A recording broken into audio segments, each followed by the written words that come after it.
Hello. This is my first time going live, and so I'm now starting to see people trickling in.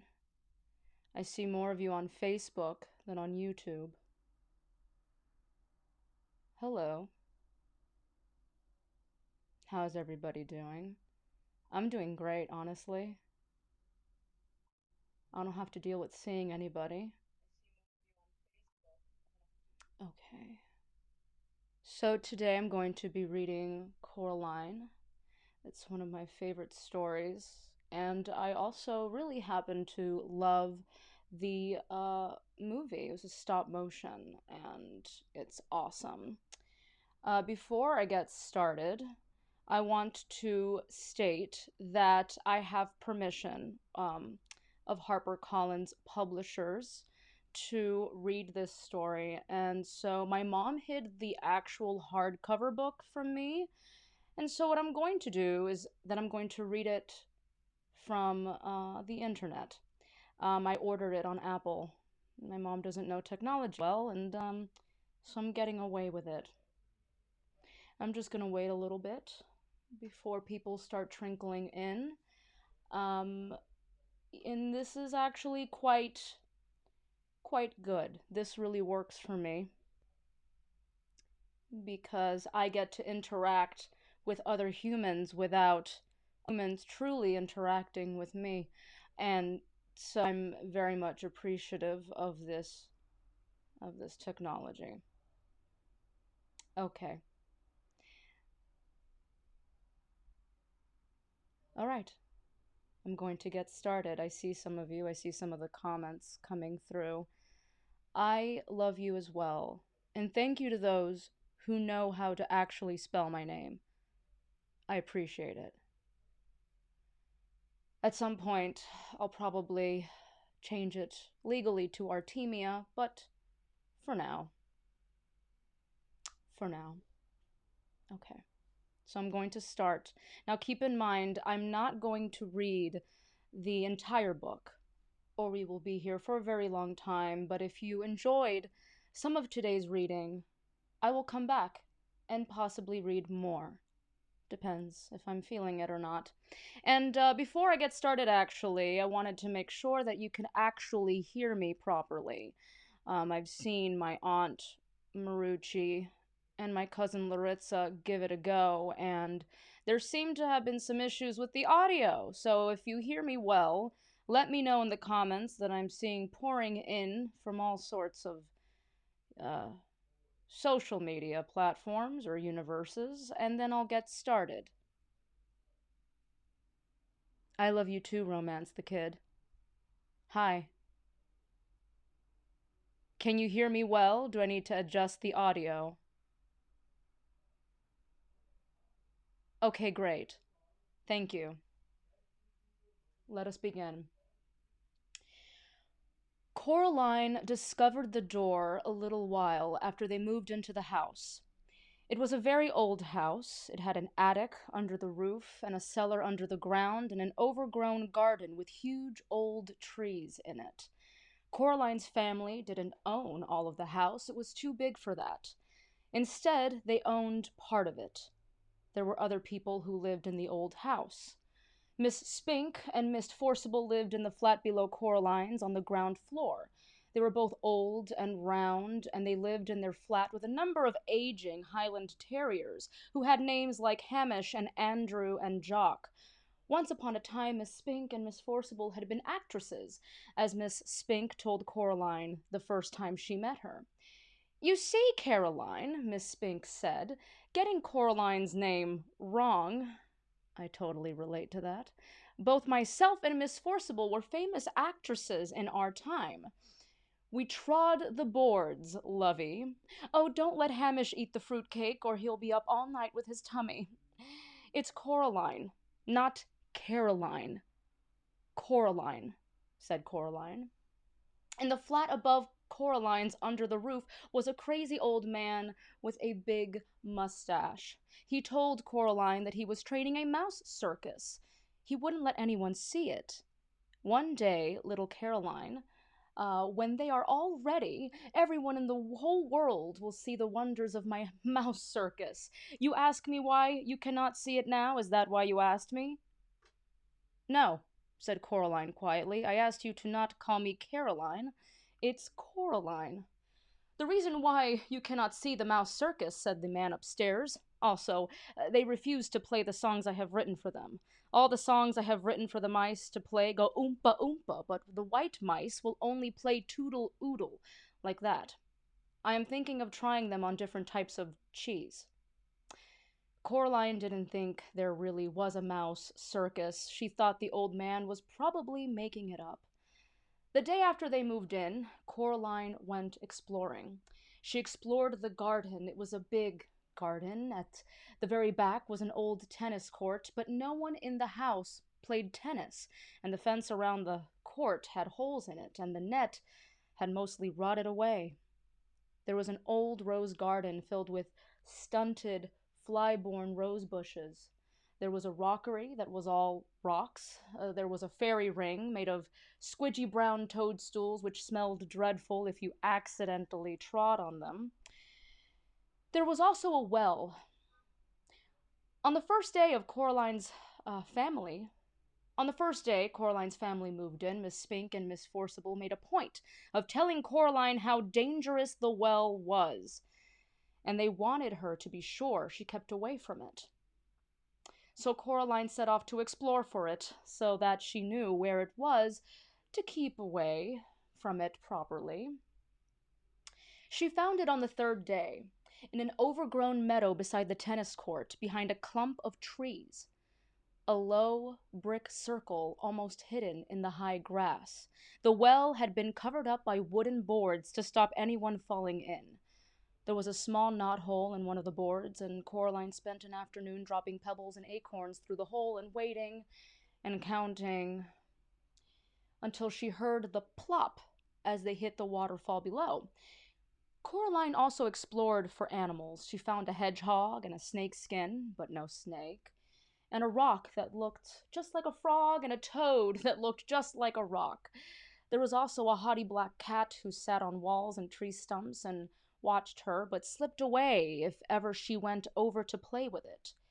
That was how she spent her first 2 weeks in the house, exploring the garden and the grounds. Her mother made her come back inside for dinner and for lunch, and Coraline had to make sure she dressed up warm before she went out, for it was a very cold summer that year. But go out she did, exploring every day until the day it rained, when Coraline had to stay inside. What should I do? Asked Coraline. Read a book, said her mother. Watch a video, play with your toys. Go and pester Miss Spink or Miss Forcible or the crazy old man upstairs. No, said Coraline, I don't want to do those things. I want to explore.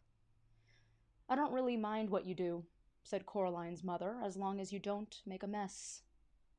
Coraline went over to the window and watched the rain come down. It wasn't the kind of rain that you could go out in. It was the other kind, the kind that threw itself down from the sky and splashed where it landed. It was rain that meant business, and currently its business was turning the garden into a muddy, wet soup. Coraline had watched all the videos. She was bored with her toys, and she'd read all her books. She had read all her books. She turned on the television. She went from channel to channel to channel, and, but there was nothing on but men in suits talking about the stock market and talk shows. Eventually, she found something to watch. It was the last half of a natural history program about something called protective coloration.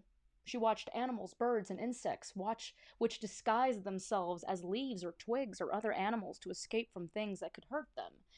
She enjoyed it, but it ended too soon and was followed by a program about a cake factory. It was time to talk to Father. Coraline's father was home. Both of her parents worked, doing things on computers, which meant that they were home a lot of the time. Each of them had their own study.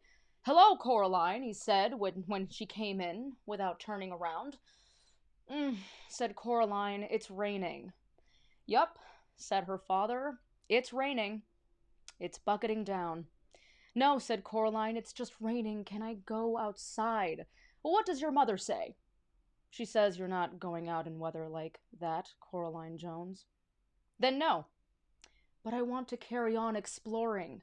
Then explore the flat, suggested her father. Look, here's a piece of paper and a pen. Count all the doors and windows, list everything blue, mount an expedition to discover the hot water tank, and leave me alone at work.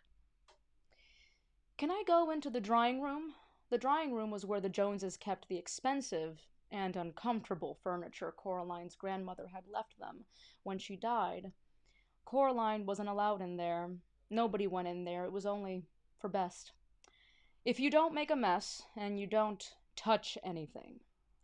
Coraline considered this carefully, then she took the paper and pen and went off to explore the inside of the flat. She discovered the hot water tank. It was in a cupboard in the kitchen. She counted everything blue, 153. She counted the window, 21. She counted the doors, 14. Of the doors that she found, 13 opened and closed. The big, carved brown wooden door at the far corner of the drawing room, was locked. She said to her mother, "Where does that door go?" "Nowhere, dear." "It has to go somewhere." Her mother shook her head. "Look," she said, "Coraline." She reached up and took a string of keys from the top of the kitchen door frame. She sorted through them carefully and selected the oldest, biggest, blackest key. Looked a lot like this one right here. The door swung open. After she unlocked the door, her mother was right. The door didn't go anywhere. It opened onto a brick wall. "When this place was just one house," said Coraline's mother, "that door went somewhere. When they turned the house into flats, they simply bricked it up. The other side is the empty flat on the other side of the house, the one that's still for sale." She shut the door and put the string of keys back on top of the kitchen door frame. "You didn't lock it," said Coraline. Her mother suggested, "Why should I lock it?" She asked. It doesn't go anywhere." Coraline didn't say anything. It was nearly dark outside now, and the rain was still coming down, pattering against the windows and blurring the lights of the cars in the street outside.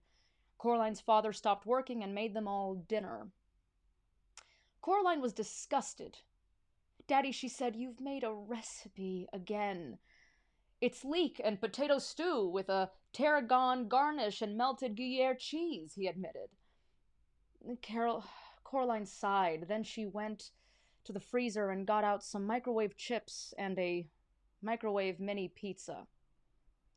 "You know I don't like recipes," she told her father while her dinner went around and around and the little red numbers on the microwave oven counted down to 0. "If you tried, maybe you would like it," said Coraline's father, but she shook her head. That night, Coraline lay awake in her bed. The rain had stopped, and she was almost asleep when something went t-t-t-t-t-t. She sat up in bed. Something went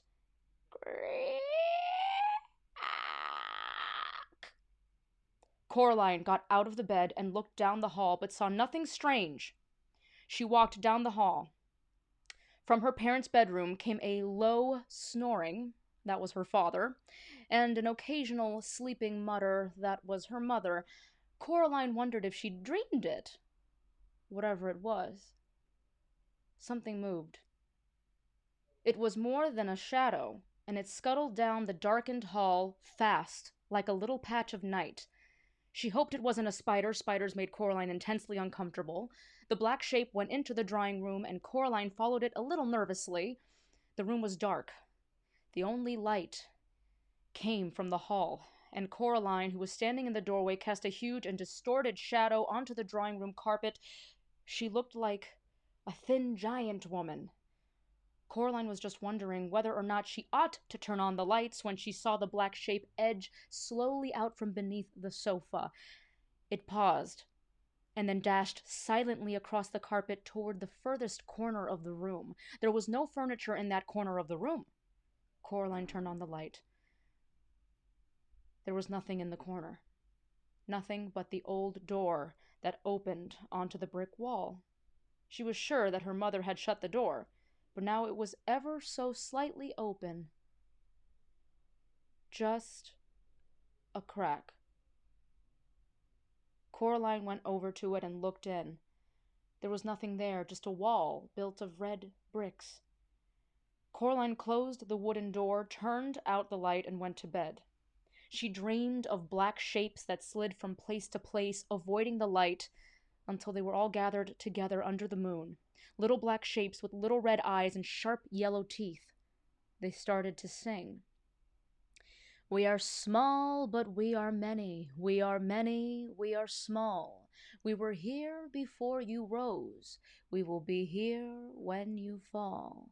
Their voices were high and whispering and slightly whiny. They made Coraline feel uncomfortable. Then Coraline dreamed a few commercials, and after that she dreamed of nothing at all. The next day it had stopped raining.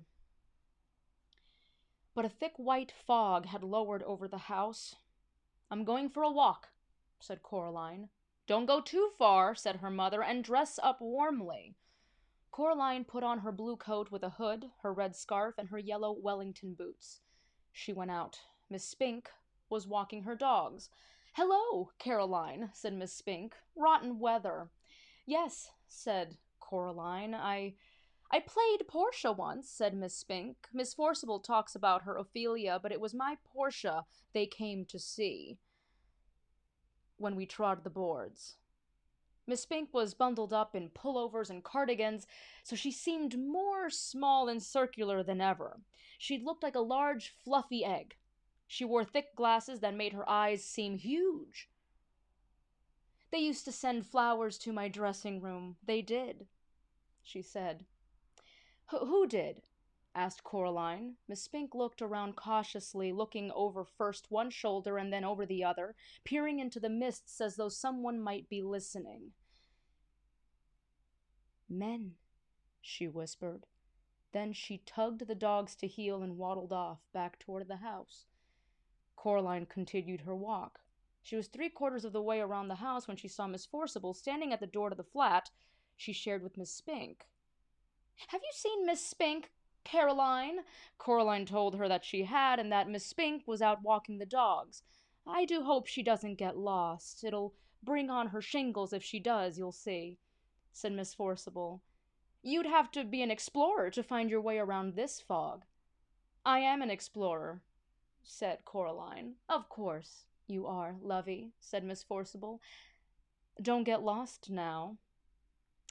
Coraline continued walking through the gardens in the gray mist. She always kept in sight of the house.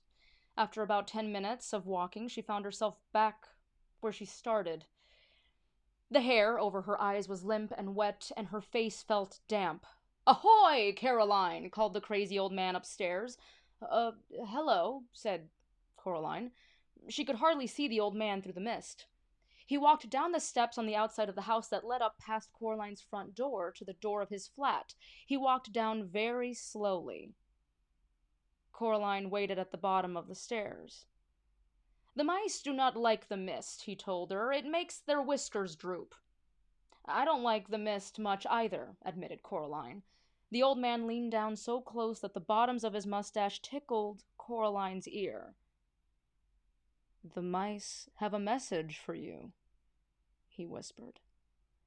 Coraline didn't know what to say. The message is this. Don't go through the door. He paused. Does that mean anything to you?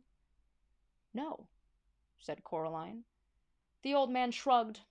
They are funny, the mice. They get things wrong. They got your name wrong, you know. They kept saying Coraline, not Caroline. Not Caroline at all. He picked up a milk bottle from the bottom of the stairs and started back up to his attic flat. Coraline went indoors. Her mother was working in her study. Her mother's study smelled of flowers. What shall I do? Asked Coraline. When do you go back to school? Asked her mother. Next week, said Coraline. Said her mother. I suppose I shall have to get you new school clothes. Remind me, dear, or else I'll forget. And she went back to typing things on her computer screen. What shall I do? Repeated Coraline. Draw something. Her mother passed her a sheet of paper and a ballpoint pen. Coraline tried drawing the mist. After 10 minutes of drawing, she still had a white sheet of paper with M-I-S-T, mist, written on it in one corner in slightly wiggly letters. She grunted and passed it to her mother. Very modern, dear, said Coraline's mother. Coraline crept into the drawing room and tried to open the old door in the corner. It was locked once more. She supposed her mother must have locked it again, and she shrugged. Coraline went to see her father.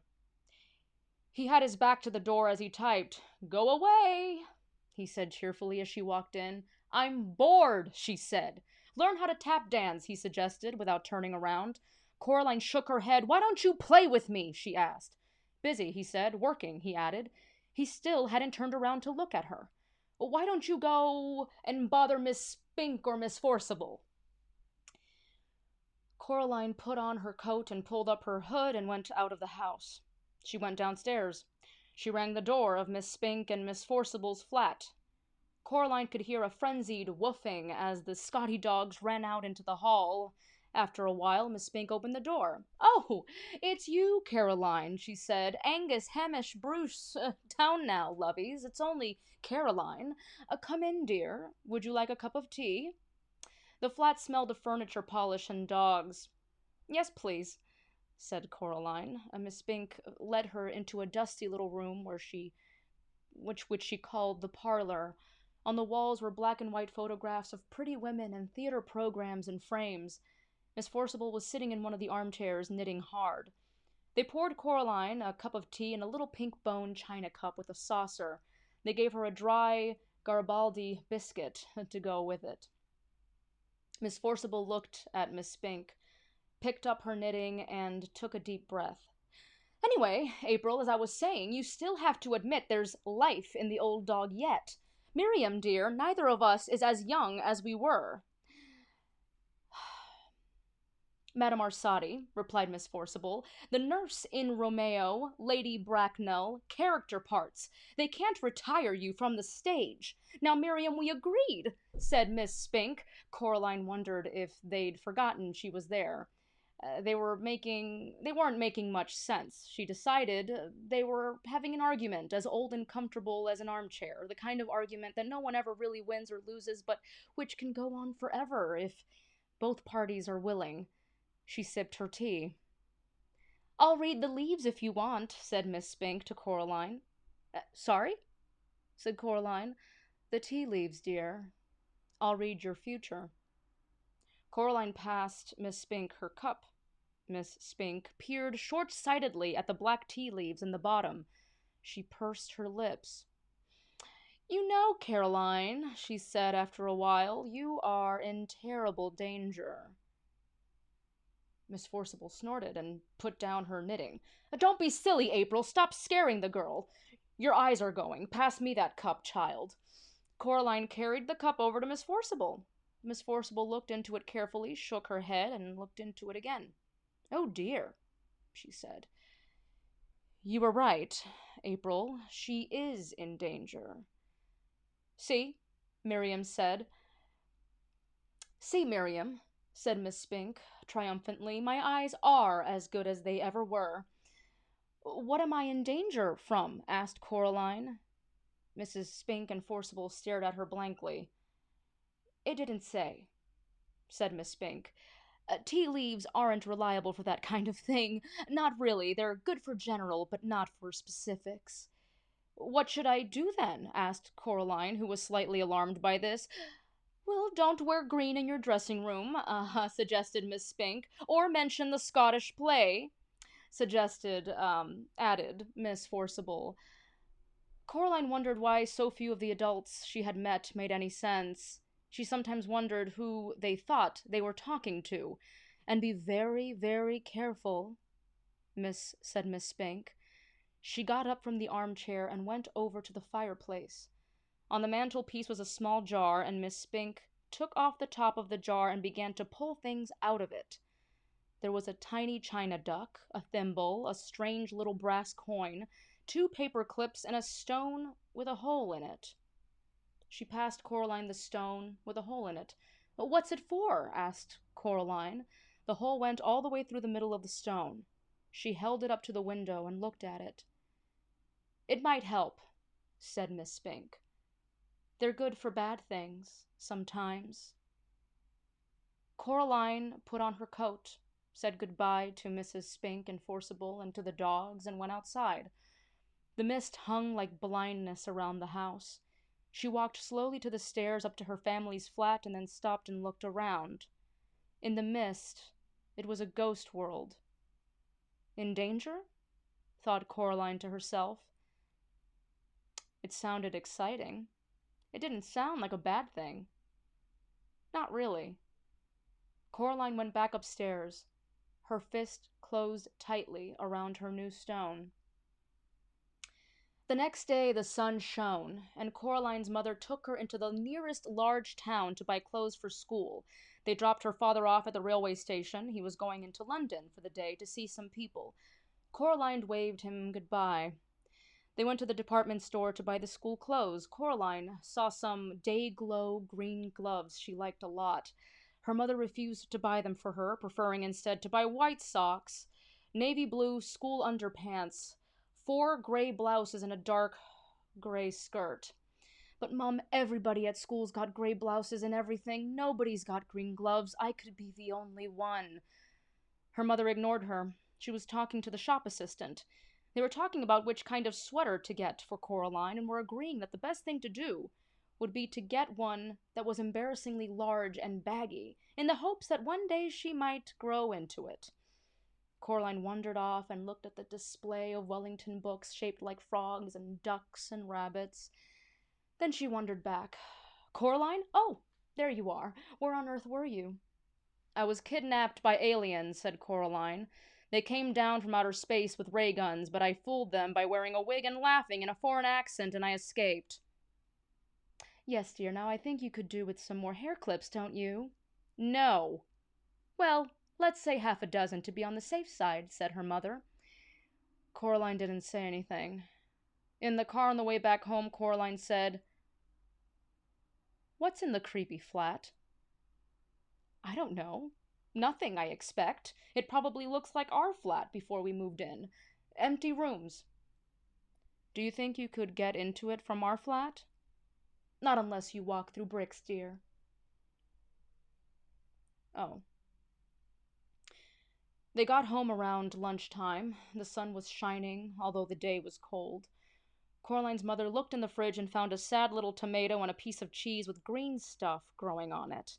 There was only a crust in the bread bin. "I'd better dash down to the shops to get some fish fingers or something," said her mother. "Do you want to come?" "No," said Coraline. "Suit yourself," said her mother, and left. Then she came back and got her purse and car keys and went out again. Coraline was bored. She flipped through a book her mother was reading about native people in a distant country, how every day they would take pieces of white silk and draw on them in wax, then dip the silks in dye, then draw on them, draw on them more in wax and dye them some more, then boil the wax out in hot water, and then finally throw the now beautiful cloths on a fire and burn them to ashes. It seemed particularly pointless to Coraline, but she hoped that the people enjoyed it. She was still bored, and her mother wasn't yet home. Coraline got a chair and pushed it over to the kitchen door. She climbed onto the chair and reached up. She got down, then got a broom from the broom cupboard. She climbed back on the chair again and reached up with the broom. Chink! She climbed down from the chair and picked up the keys. She smiled triumphantly. Then she leaned the broom against the wall and went into the drawing room. The family did not use the drawing room. They had inherited the furniture from Coraline's grandmother, along with a wooden coffee table, a side table, a heavy glass ashtray, and the oil painting of a bowl of fruit. Coraline could never work out why anyone would want to paint a bowl of fruit. Other than that, the room was empty. There were no knickknacks on the mantelpiece, no statues or clocks, nothing that made it feel comfortable or lived in. The old black key felt colder than any of the others. She pushed it into the keyhole and turned it smoothly with a satisfying clunk. Coraline stopped and listened. She knew she was doing something wrong, and she was trying to listen for her mother coming back, but she heard nothing. Then Coraline put her hand on the doorknob and turned it. And finally, she opened the door. It opened onto a dark hallway. The bricks had gone, as if they'd never been there. There was a cold, musty smell coming through the open doorway. It smelled like something very old and very slow. Coraline went through the door. She wondered what the empty flat would be like, if that was where the corridor led. Coraline walked down the corridor uneasily. There was something very familiar about it. The carpet beneath her feet was the same carpet they had in her flat. The wallpaper was the same wallpaper they had. The picture hanging in the hall was the same that they had hanging in their hallway at home. She knew where she was. She was in her own home. She hadn't left. She shook her head, confused. She stared at the picture hanging on the wall. No, it wasn't exactly the same. The picture they had in their own hallway showed a boy in old-fashioned clothes staring at some bubbles. But now the expression on his face was different. He was looking at the bubbles as if he was planning to do something very nasty indeed to them. And there was something peculiar about his eyes. Coraline stared at his eyes, trying to figure out what exactly was different. She almost had it when somebody said, "Coraline?" It sounded like her mother. Coraline went into the kitchen where the voice had come from. A woman stood in the kitchen with her back to Coraline. She looked a little like Coraline's mother, only her skin was white as paper. She was taller and thinner. Only her fingers were too long, and they never stopped moving, and her dark red fingernails were curved and sharp. "Coraline," the woman said, "is that you?" And then she turned around. Her eyes were big, black buttons. "Lunchtime, Coraline," said the woman. "Who are you?" asked Coraline. "I'm your other mother," said the woman. "Go and tell your other father, that lunch is ready." She opened the door of the oven. Suddenly Coraline realized how hungry she was. It smelled wonderful. "Well, go on." Coraline went down the hall to where her father's study was. She opened the door. There was a man in there, sitting at the keyboard with his back to her. "Hello," said Coraline. I mean, she said to say that lunch is ready." The man turned around. Her eyes were buttons. His eyes were buttons, big and black and shiny. "Hello, Coraline," he said. "I'm starving." He got up and went with her into the kitchen. They sat at the kitchen table, and Coraline's other mother brought them lunch. A huge, golden brown roasted chicken, fried potatoes, tiny green peas. Coraline shoveled the food into her mouth. It tasted wonderful. "We've been waiting for you for a long time," said Coraline's other father. "For me?" "Yes," said the other mother. "It wasn't the same here without you. But we knew you'd arrive one day, and then we could be a proper family. Would you like some more chicken?" It was the best chicken that Coraline had ever eaten. Her mother sometimes made chicken, but it was always out of packets or frozen, and was very dry, and it never tasted of anything. When Coraline's father cooked chicken, he bought real chicken, but he did strange things to it, like stewing it in wine, or stuffing it with prunes, or baking it in pastry, and Coraline would always refuse to touch it on principle. She took some more chicken. I didn't know I had another mother," said Coraline cautiously. "Of course you do. Everyone does," said the other mother, her black button eyes gleaming. "After lunch I thought you might like to play in your room with the rats." "The rats?" "From upstairs." Coraline had never seen a rat except on television. She was quite looking forward to it. This was turning out to be a very interesting day after all. After lunch, her other parents did the washing up, and Coraline went down the hall to her other bedroom. It was different from her bedroom at home. For a start, it was painted in an off-putting shade of green and a peculiar shade of pink. Coraline decided that she wouldn't want to have to sleep in there, but that the color scheme was an awful lot more interesting than her own bedroom. There were all sorts of remarkable things there she'd never seen before. Wind up angels that fluttered around the bedroom like startled sparrows, books with pictures that writhed and crawled and shimmered, little dinosaur skulls that chattered their teeth as she passed, a whole toy box filled with wonderful toys. This is more like it, thought Coraline. She looked out the window. Outside, the view was the same one she saw from her own bedroom. Trees, fields, and beyond them, on the horizon, distant, purple hills. Something black scurried across the floor and vanished under the bed. Coraline got down on her knees and looked under the bed. 50 little red eyes stared back at her. "Hello," said Coraline. "Are you the rats?" They came out from under the bed, blinking their eyes in the light. They had short, soot black fur, little red eyes, pink paws like tiny hands, and pink, hairless tails like long, smooth worms. "Can you talk?" she asked. The largest, blackest of the rats shook its head. It had an unpleasant sort of smile, Coraline thought. "Well," asked Coraline, "what do you do?" The rats formed a circle. Then they began to climb on top of each other carefully but swiftly, until they had performed a pyramid with the largest rat at the top. The rats began to sing in high, whispery voices. "We have teeth and we have tails. We have tails. We have eyes. We were here before you fell. You will be here when we rise." It wasn't a pretty song. Coraline was sure she'd heard it before, or something like it, although she was unable to remember exactly where. Then the pyramid fell apart and the rats scampered, fast and black, toward the door. The other crazy old man upstairs was standing in the doorway, holding a tall black hat in his hands. The rats scampered up him, burrowing into his pockets, into his shirt, up his trouser legs, down his neck. The largest rat climbed onto the old man's shoulders, swung up on the long gray mustache, past the big black button eyes, and onto the top of the old man's head.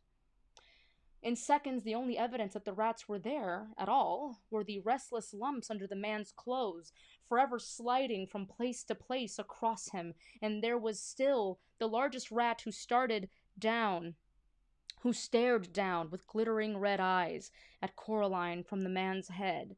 The old man put his hat on, and the last rat was gone. "Hello, Coraline," said the other old man upstairs. "I heard you were here. It is time for the rats to have their dinner, but you can come up with me if you like and watch them feed." There was something hungry in the old man's button eyes that made Coraline feel uncomfortable. No thank you," she said. "I'm going outside to explore." The old man nodded very slowly. Coraline could hear the rats whispering to each other, although she could not tell what they were saying.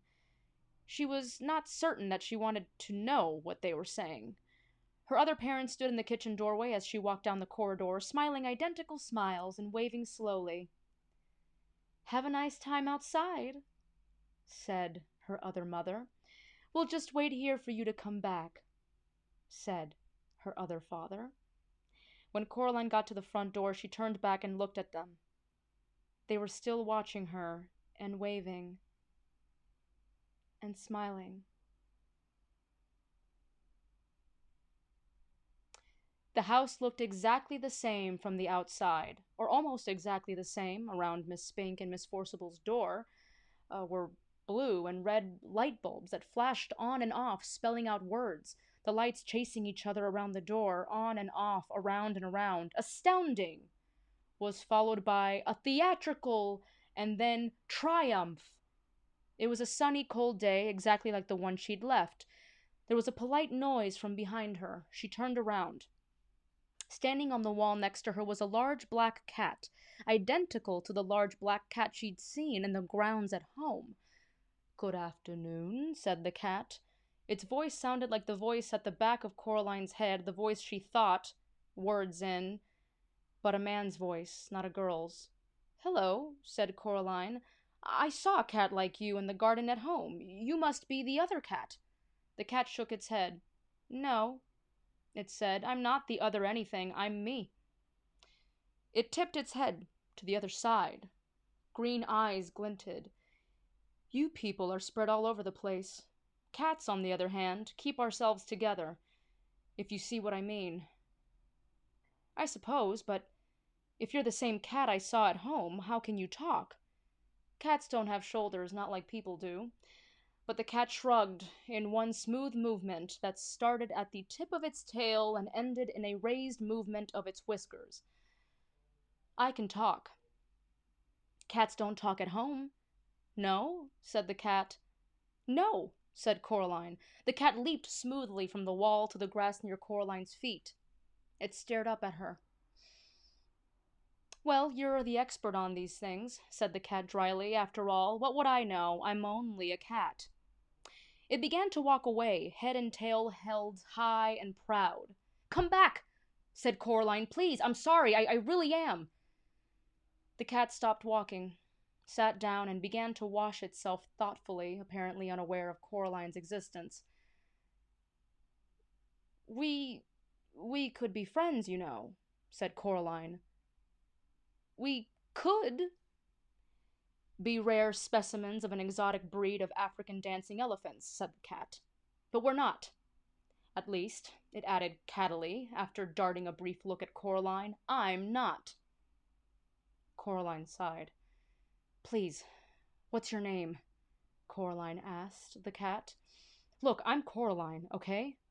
The cat yawned slowly, carefully, revealing a mouth and tongue of astounding pinkness. "Cats don't have names," it said. "No?" said Coraline. "No," said the cat. "Now you people have names. That's because you don't know who you are. We know who we are. We don't need names." There was something irritatingly self-centered about the cat, Coraline decided. As if it were, in its opinion, the only thing in the world or place that could possibly be of any importance.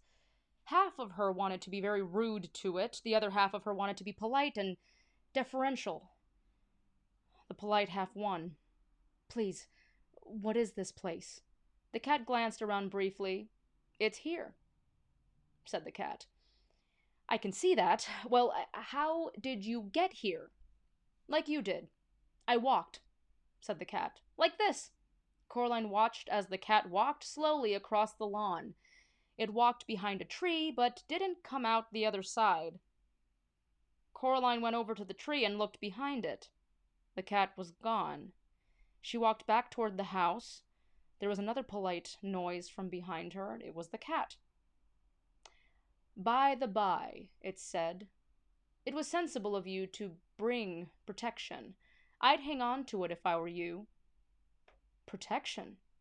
"That's what I said the cat. "And anyway," it paused, and stared intently at something that wasn't there.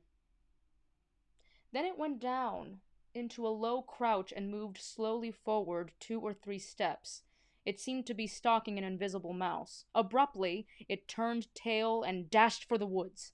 It vanished among the trees. Coraline wondered what the cat had meant. She also wondered whether cats could all talk where she came from and just chose not to, or whether they could only talk when they were here, wherever here was. She walked down the brick steps to the Mrs. Spink and Forcible's front door. The blue and red lights flashed on and off. The door was open just slightly. She knocked on it, but her first knock made the door swing open, and Coraline went in. She went in a dark room that smelled of dust and velvet. The door swung shut behind her, and the room was black. Coraline edged forward into a small anteroom. Her face brushed against something soft. It was cloth. She reached up her hand and pushed at the cloth. It parted. She stood blinking on the other side of the velvet curtains in a poorly lit theater. Far away at the edge of the room was a high wooden stage, empty and bare, a dim spotlight shining onto it from high above. There were seats between Coraline and the stage, rows and rows of seats. She heard a shuffling noise, and a light came toward her, swinging from side to side. When it was closer, she saw the light was coming from a flashlight being carried in the mouth of a large black Scotty dog. its muzzle gray with age. "Hello," said Coraline. The dog put the flashlight down on the floor and looked up at her. "Right. Let's see your ticket," he said gruffly. "Ticket?" "That's what I said. Ticket. I haven't got all day, you know. You can't watch the show without a ticket." Coraline sighed. I don't have a ticket," she admitted. "Another one," said the dog gloomily. "Come in here, bold as anything. Where's your ticket? Haven't got one. I don't know." It shook its head, then shrugged. "Come on, then." He picked up the flashlight in his mouth and trotted off into the dark. Coraline followed him. When he got near the front of the stage, he stopped and shone the flashlight onto an empty seat. Coraline sat down, and the dog wandered off. As her eyes got used to the darkness, she realized that the other inhabitants of the seats were also dogs. There was a sudden hissing noise from behind the stage. Coraline decided it was the sound of a scratchy old record being put onto a record player. The hissing became the noise of trumpets, and Miss Spink and Miss Forcible came onto the stage. Miss Spink was riding a one-wheeled bicycle and juggling balls. Miss Forcible skipped behind her, holding a basket of flowers. She scattered the flower petals across the stage as she went. They reached the front of the stage, and Miss Spink leaped nimbly off the unicycle, and the two old women bowed low. All the dogs thumped their tails and barked enthusiastically. Coraline clapped politely. Then they unbuttoned their fluffy round coats and opened them, but their coats weren't all that opened. Their faces opened too, like empty shells, and out of the old, empty, fluffy round bodies stepped two young women. They were thin and pale and quite pretty, and had black button eyes. The new Miss Spink was wearing green tights and high brown boots that went most of the way up her legs. The new Miss Forcible wore a white dress and had flowers in her long yellow hair. Coraline pressed back against her seat. Miss Spink went off the stage, and the noise of trumpets squealed as the gramophone needle dug its way across the record, and it was pulled off. "This is my favorite bit," whispered the little dog in the seat next to her. The other Miss Forcible picked a knife out of a box on the corner of the stage. "Is this a dagger that I see before me?" she asked. "Yes," shouted all of the little dogs. "It is." Miss Forcible curtsied, and all the dogs applauded again. Coraline didn't bother clapping this time. Miss Spink came back on. She clapped her thigh, and all the little dogs woofed. "And now," Miss Spink said, "Miriam and I proudly present a new and exciting addendum to our theatrical exposition. Do I see a volunteer?" The little dog next to Coraline nudged her with its front paw. "That's you," it hissed. Coraline stood up and walked up the wooden steps to the stage. "Can I have applause for the young volunteer?" asked Miss Spink. The dogs woofed and squealed and thumped their tails on the velvet seats. "Now, Coraline," said Miss Spink, "what's your name?" "Coraline," said Coraline. "And we don't know each other, do we?" Coraline looked at the thin young woman with black button eyes and shook her head slowly. "Now," said the other Miss Spink, "stand over here." She led Coraline over to a board by the side of the stage and put a balloon on top of Coraline's head. Miss Spink walked over to Miss Forcible. She blindfolded Miss Forcible's button eyes with a black scarf and put the knife into her hands. Then she turned her around 3 or 4 times and pointed her at Coraline. Coraline held her breath and squeezed her fingers into 2 tight fists.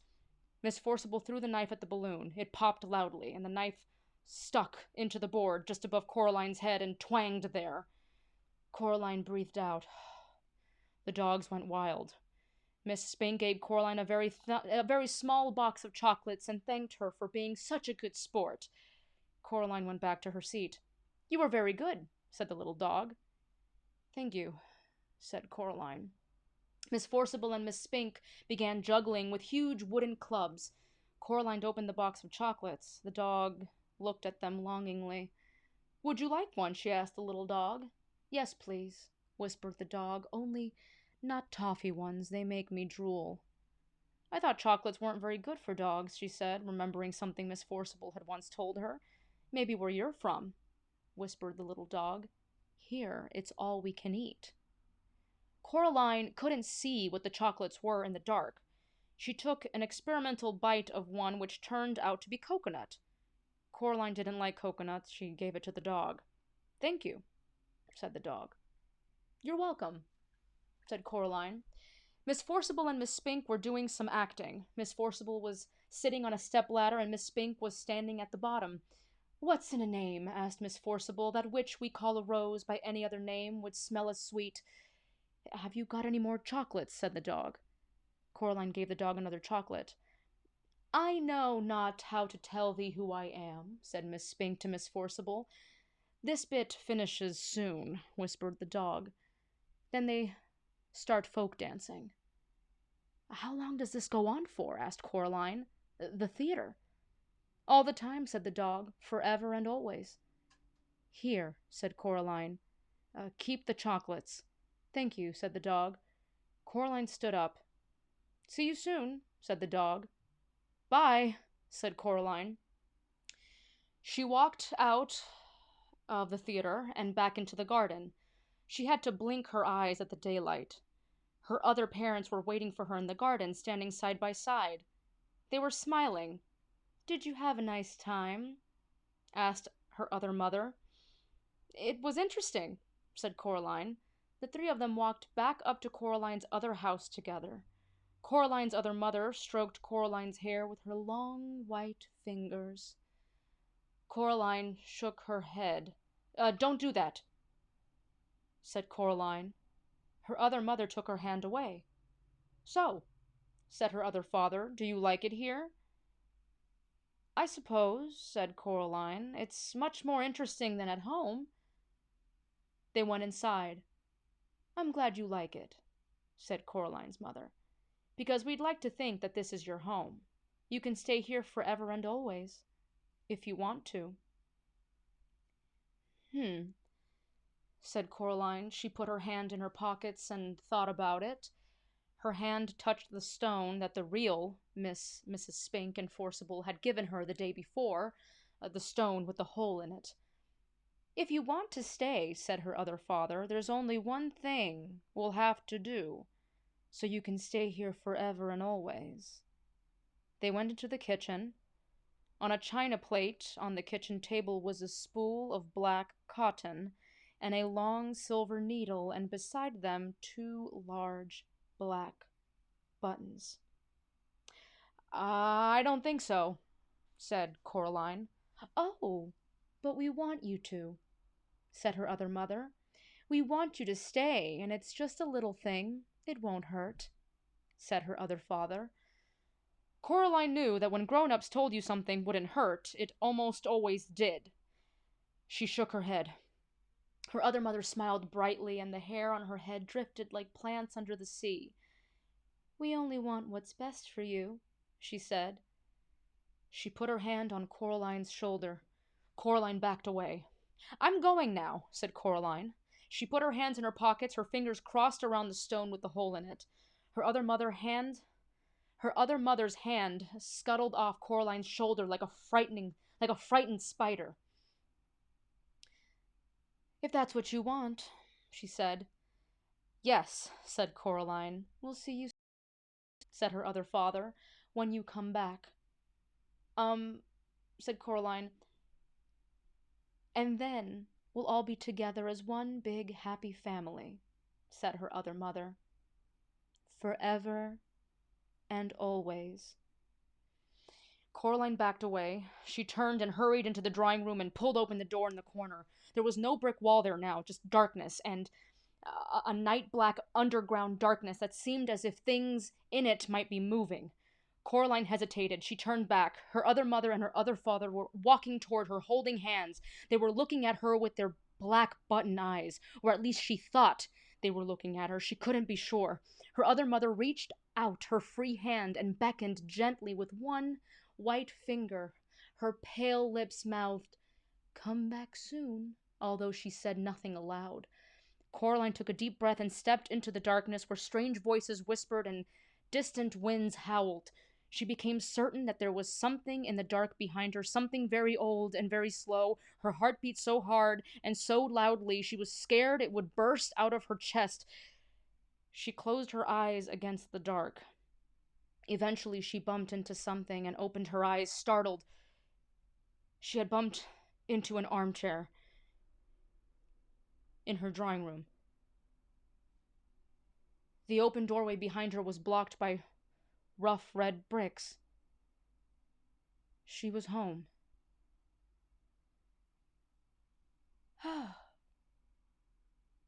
Okay, so I'm going to be stopping the reading here, and I'm probably going to return and finish the rest of the story. I thought I would leave it on a cliffhanger, because we need to see what happens with Coraline and her real mother and father and her other mother and father. So, if you are interested in me returning, just let me know in the comments. I'm gonna go now because I'm tired and it's dinner time ish. I ate 2 dinners. You can't have enough lentils. If anybody has any questions, I'm willing to answer them. I have 5 minutes.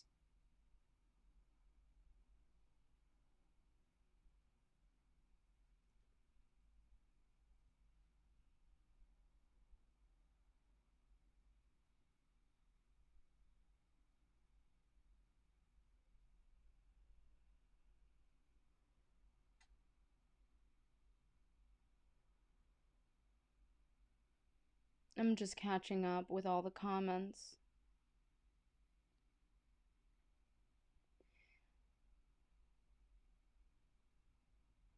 Yes, I'm normally not used to all of this light. Honestly, I'm melting. This isn't my usual aesthetic. I'll probably be back next week if you all want me to finish the story.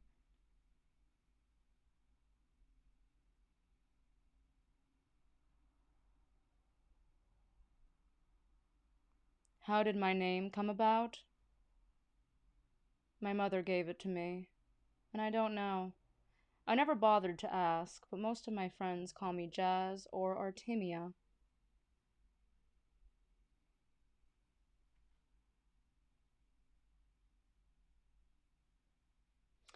Okay, good. I'm seeing a lot of requests from people who want me to finish the story next week. Will you all be here next Wednesday if I return to finish the book? Please don't call me Artie. What am I actually eating for dinner? Oh, well, I sort of just put things together. I'm not very creative. In fact, I feel like my life is very similar to that of Coraline's.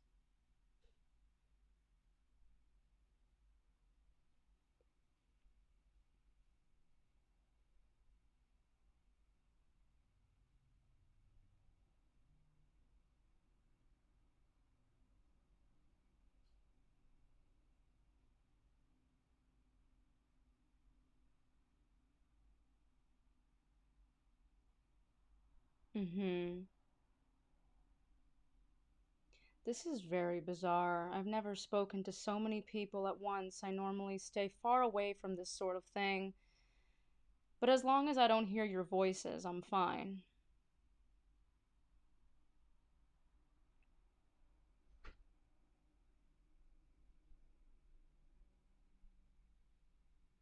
Oh, I will.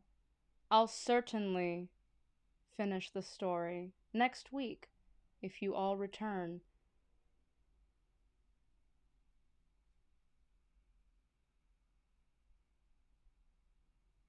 As you can see, I'm starting to sweat, and I don't like that very much. It's a lot of light. But I figured if I did this in darkness, you wouldn't be able to see me very well. I also plan on coming back and reading some Edgar Allan Poe, like The Telltale Heart, amongst others. I will advise, though, that some of a lot of his stories aren't child friendly. But if you are a creepy child and your parents are just as creepy and they approve, then you can join in when I read Edgar Allan Poe.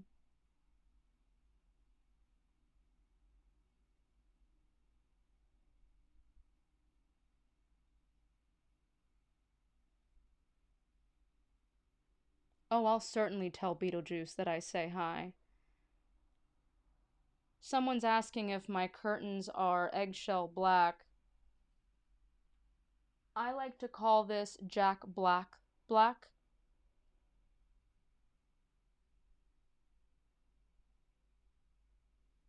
Oh my gosh. Maybe next time I'll dim the lights even more. This isn't ideal for me. I feel like I'm going to melt, and these bright lights remind me of a loud retail store like an Aldo at Dolphin Mall when my mom used to force me to go shopping with her and I wanted to disappear. I'm not a fan of this.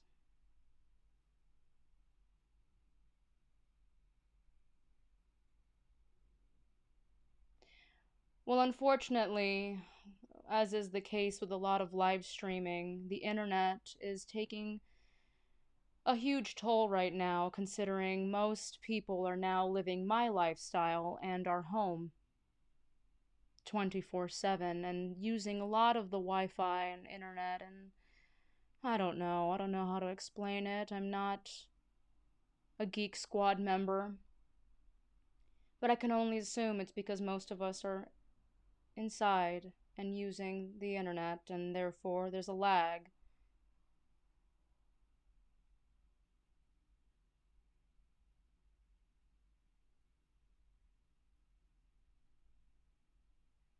Okay, everybody.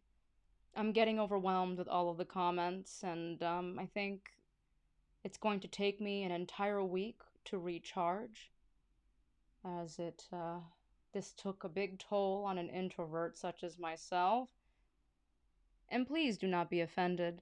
I'm sure you're all lovely people, and I hope you all enjoyed my reading. Please come back next Wednesday, where I will finish the book. Goodbye for now.